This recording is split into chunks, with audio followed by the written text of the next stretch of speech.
Empathy is a funny word. So let's demystify empathy because it is for most of us it feels like, oh my goodness, I have to somehow relate to that person. I somehow have to be compassionate. I somehow have to say I'm sorry. Well, empathy is actually none of those.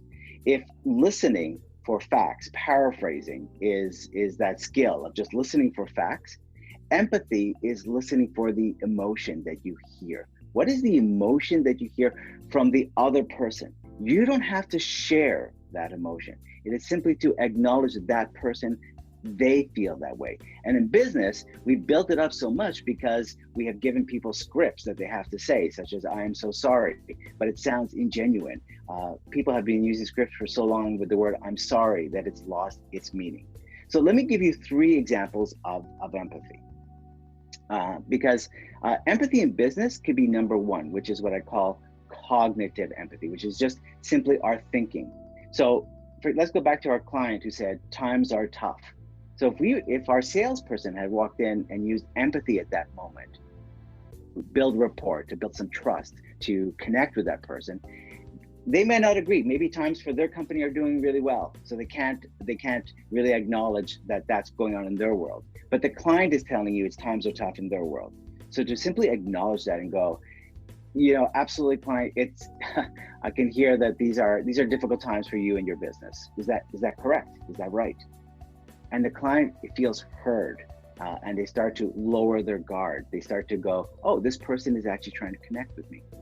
The second empathy is what we call emotional empathy.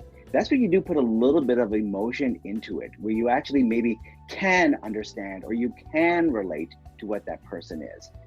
So that happens a bit more in life. So if our client says times are tough and maybe you know this client really well, this is a relationship you have with this client, then you might say, absolutely, I've known you for a long time, and I could see it in your face that these are really struggling times.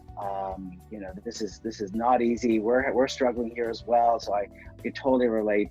We start to build an emotional connection with them. They feel not just heard and understood; they really feel connected.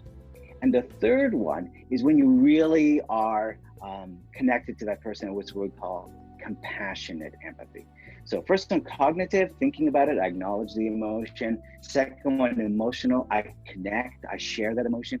And the third one is compassionate.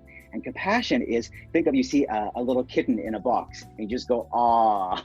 That's what compassion is, or you see a little child with some chocolate on the face and you just go, ah. Compassion is immediately your heart melts, you want to be there. So client says, times are tough, you know this client really well. And the first thing you might say is, client, how can I help? What do you need? What can we do? You forget about the product, you forget about the sale. It becomes about a human connection.